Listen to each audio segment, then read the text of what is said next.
This is Nursing Uncensored. I'm your host, Adrianne Benning, and I invite you to listen in on conversations I've had with real nurses about the crazy and wonderful lives we lead. This podcast is meant to create laughter in addition to serious discussion, and nothing is off limits. We're always honest, but we're not always safe for work. Please listen responsibly.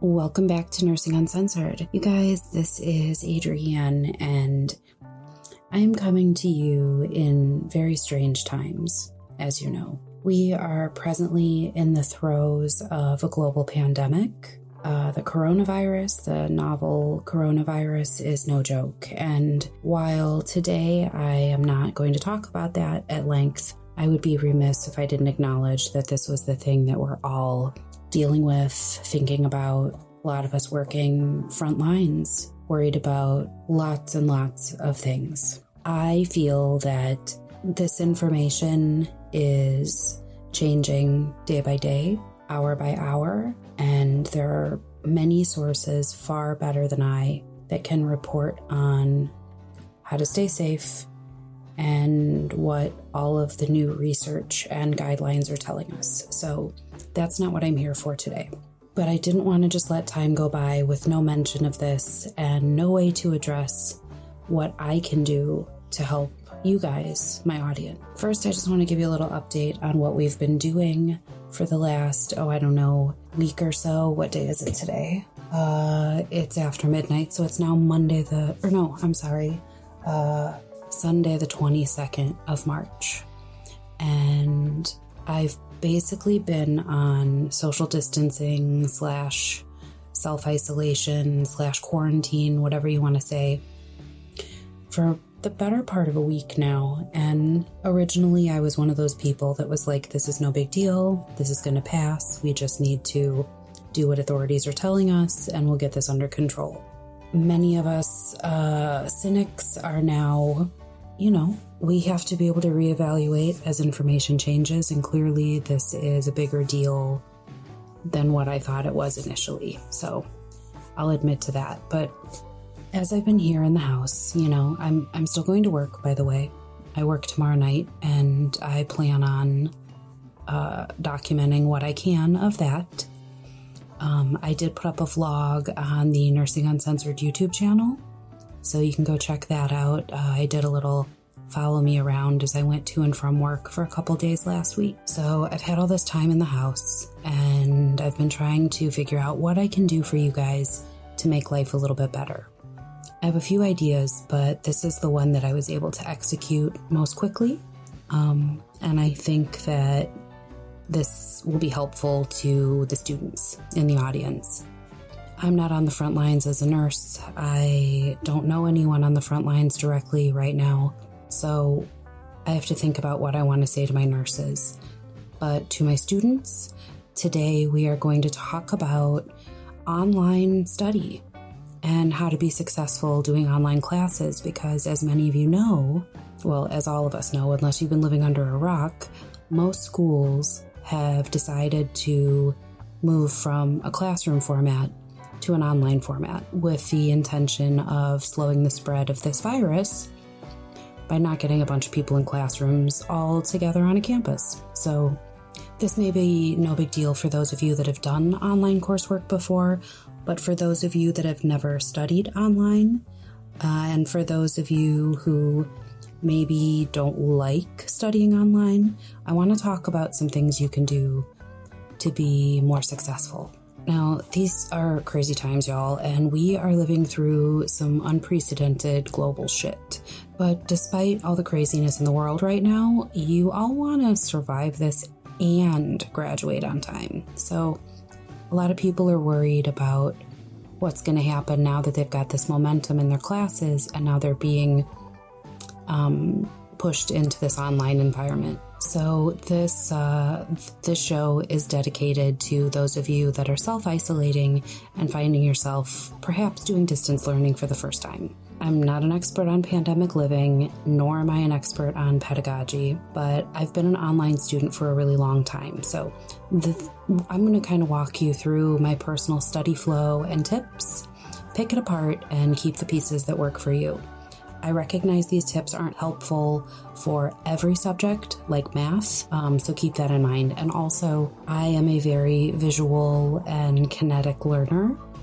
And so just keep that in mind as we're kind of talking through these, although I tried to include some things that are going to be helpful for all different types of learners. First of all, and this can be really, really important to anyone regardless of what class you're taking, keep a routine even if you're not leaving home. It's really easy when we're taking online classes to not really have any kind of discipline about our day.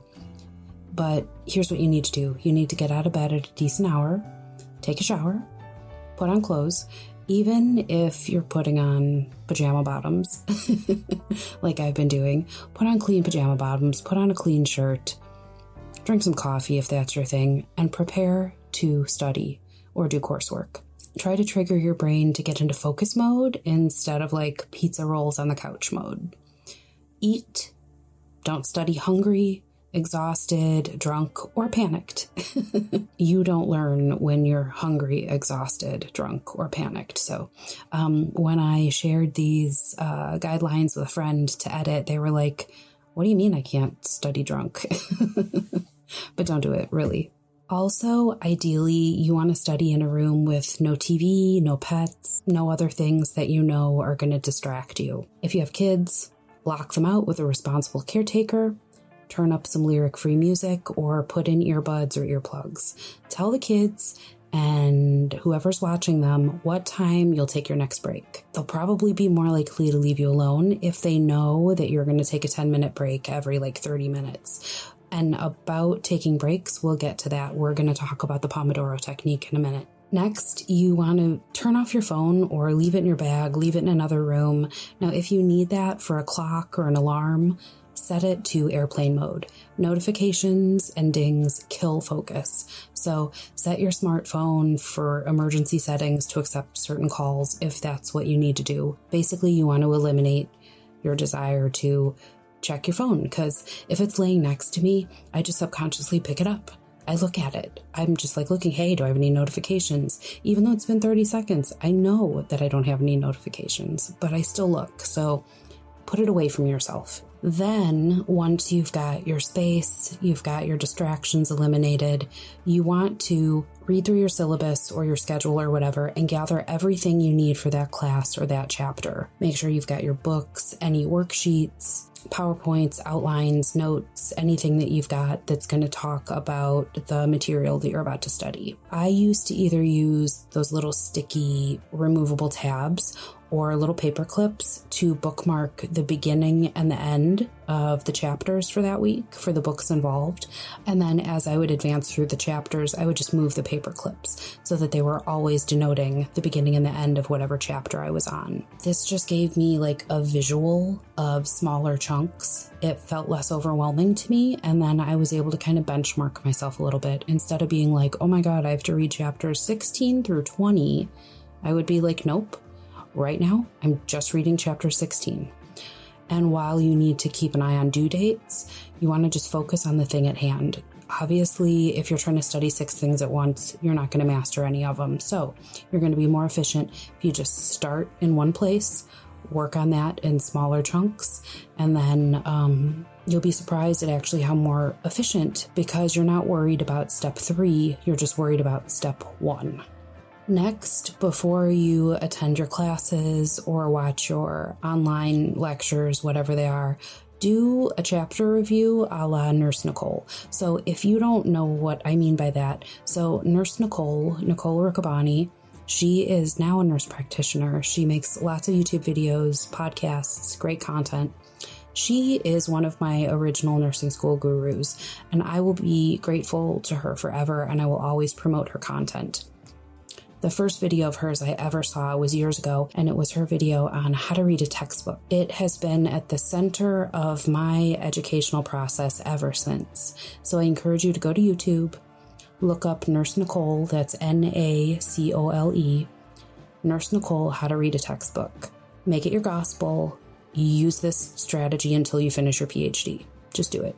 Okay, now we've gotten through that. Also, if I sound kind of muted and hushed, it's because it's 1 a.m. and I'm the only person in this household that is awake. So I hope my breathy, quiet voice is not upsetting to some of you. As a side note, I read in one of the reviews that somebody thinks I sound like a phone sex operator. I'm sorry. This is my voice. I'm trying to be quiet.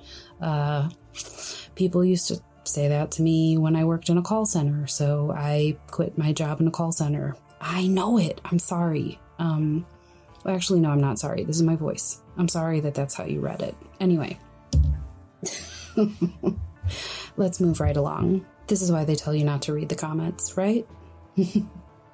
All right, so next, use the Pomodoro Technique to guide your study time. So I'm going to leave some links in the show notes. If you were to Google the Pomodoro Technique, that's Pomo, P-O-M-O, Doro, D-O-R-O, Technique, Pomodoro Technique. Basically, it says that you're more productive in general if you study in 25 to 30-minute chunks. You time it. And then at the end of that period, you take a timed 5 to 10-minute break. And then I say during that 5 to 10-minute break, you get up and you physically move. Even if you don't go far, get up from your desk, drink some water, do a stretch, move your eyes away from your computer, book, whatever. Just make sure you come back when the timer goes off. You'll be more efficient, you'll remember things, and this will also reinforce the studying in tiny chunks. There are lots and lots of apps that are designed for this, or you can just use a timer or your nearest clock. Doesn't have to be super high tech. Okay, so now you've gotten all your stuff, you've reviewed all your materials, you've gone through the textbook the way Nurse Nacole has taught us all. Now, if you have live class, don't skip it. I'm serious. It may feel nice, like, sweet, I don't have to go to class, but really, you don't necessarily want to be learning this material on your own. So even if you're only attending class to kind of see what's being covered, see what materials are being used, that alone can be valuable, even if you're not a big fan of your instructor's lecture style. If you're distractible and you have a hard time focusing, you got to figure something out, like get a fidget spinner, something, twirl your pen, doodle, just don't skip these classes. I have done many classes, and at times I have skipped the lectures, and then the question that I miss on the exam is the thing that they talked about in class that wasn't in any of the notes. Go to class, just do it. Back to the pre-recorded lectures. I am a proponent of this kind of style of study. So basically, pause the video every few minutes or with each topic or subtopic, whatever a sizable chunk of information is, a bite-size chunk. So whatever that topic is that they've just talked about, re-explain it in your own words. It may seem silly, but do it out loud. This is a great learning tool for people with lots of different learning styles. If you can teach this to someone else, then you're committing it to memory more than just memorization. You're actually talking it through. And by doing it with the video in little chunks, that helps you kind of actually commit those, for example, if you're studying pathophysiology, if you go through it chunk by chunk, you're going to understand the process a lot better. And so reasoning through questions about that process is going to be easy because you're not just trying to memorize a list of steps. You're actually talking through it and making it part of your knowledge base, basically that bank of knowledge in your brain that is ever being filled with stuff. I feel like that's just a really great technique. I've told lots of people to do that, and I've even had students that have been studying for NCLEX do that and say that it really helped them. When the video or the class or whatever it is over, take 5 minutes or so and write out all the talking points and summarize things in your own words. Now, if you try to outline this from memory and there are pieces that you don't remember, now you have literally a guideline of what you need to study. If you're unable to explain, if you get tripped up in certain places, those are the places that you need to go back and study. This is a really great way to focus on the things that you don't know and really assess the things that you do. So, Now, if the topic or concept that you're working on makes sense to you, or if you find a memory device that helps you, write down either the memory device or the things that help you remember in the margin of your notes. It's always good to come back to these later, like once you finish studying for the night or the day or whatever, once you've covered all of your topics. It's nice to come back later for a light re-summarizing before you finish studying. So I don't mean go through everything again, but just kind of peek at things and go, oh yeah, okay, that's a good thing to remember. And I feel like you're just kind of like going through and kind of putting a nice kind of sealant over the top of like keeping that information in your brain. Now, if you need more information or explanation on a topic that maybe wasn't covered very much in class, or maybe wasn't covered in a way that made sense to you, go to YouTube. I'm serious. There are so many fantastic resources on YouTube. The same is true for Pinterest. You wouldn't think of these two as being great sources for students, but they are. On the blog at nursinguncensored.com/blog, if you scroll back or if you do a search in the search bar, I actually have a post that's a blog post that's a couple of years old now. It's called YouTubers Who Saved My Ass in Nursing School. And it's a whole list of channels that are great for all sorts of different science-related subjects. So I'll link that in the description as well. Look for resources that do explain it in ways that make sense to you. Look for videos, look for animations, anything you can to make this information come to life in your mind. I just want to go through just a few more tips before I leave you. And hopefully this information is helpful, but these are some kind of general best practice, not specifically related to studying. Utilize online communication with your peers or instructors. So if your instructors are offering digital office hours or office hours by phone, take the opportunity to use those. If you have friends that want to Skype or Zoom or FaceTime or whatever and study, do that with them, but try to limit it to one or two other students. Groups that are bigger than that are difficult to coordinate online discussion, especially if anybody has laggy Wi-Fi. Utilize those digital means of communication to study, but just keep it nice and intimate. Don't wait for deadlines. Complete assignments far enough in advance that if you have a technical difficulty, it doesn't totally screw you over on due dates. If you wait until like the night before it's due, the hour before it's due, which believe me, I've done more times than I'd like to count.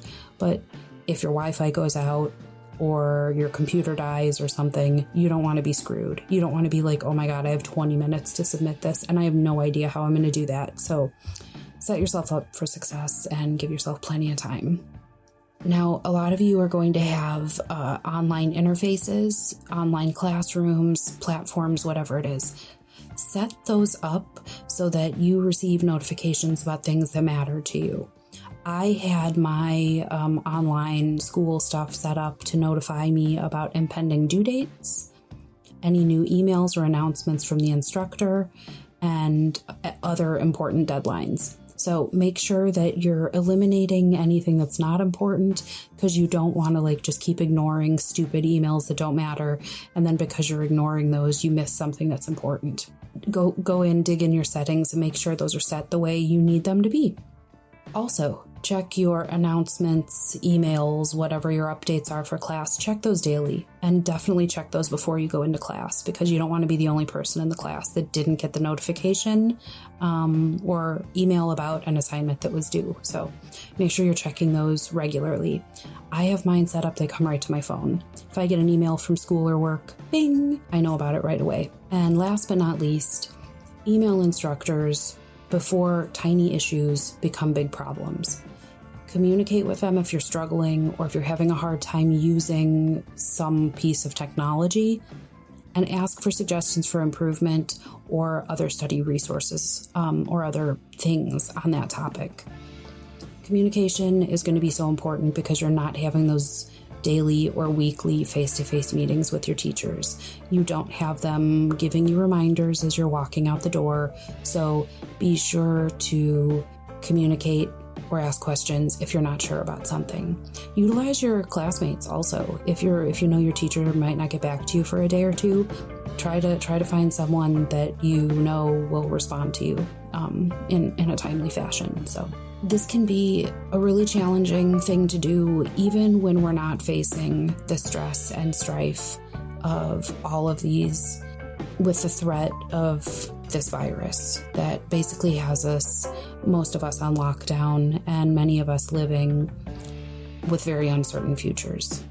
Now, what I've given you here today is not a fix for everything that's going on in your life, but I hope that it can at least give you a little bit of guidance and help you get through school without feeling the added stress of not knowing how to navigate this online world. I also wanted to let you guys know that while I have limited spaces, I am a tutor. I am not a certified teacher. However, like I said, I've been in school a long time and I've tutored many students. So if you're interested, you can find me on Hey Tutor. That is the platform I use, and you can search by my name and you can find me that way. And if you are interested in being tutored in the subjects that I tutor on, which is like NCLEX prep, anatomy, other nursing coursework, I don't do math and I don't really do prereqs, but send me a message if you're interested in some tutor time and we can work something out. Again, I'm one person, I have limited spots, but if you feel like you need a little extra assistance, I am happy to work through it with you. So go check that out. And also, thank you for listening to all this. I know that there are a lot of sources of information that you have out there. I wanted to address this without reiterating information that is already out there and is, for fact of the matter, is already outdated by the time it's published. So I hope every one of you is staying safe. I want to remind you all to take this very seriously. Stop going out if you don't need to. Keep your hands clean. Wipe down surfaces that are high contact, and do your best to keep your family healthy. We can get through this together, but we all need to do what we can to slow the spread. So keep your dirty asses at home, wash your dirty paws, and come back next time and listen to another episode. We'll be back with some great non-COVID related episodes for you in the coming weeks. If you want more talk about what my life is like surrounding the coronavirus, you're going to have to check out the YouTube channel, because I'm mostly talking about it there in the coming weeks. That's all, guys. Happy and safe nursing. Bye.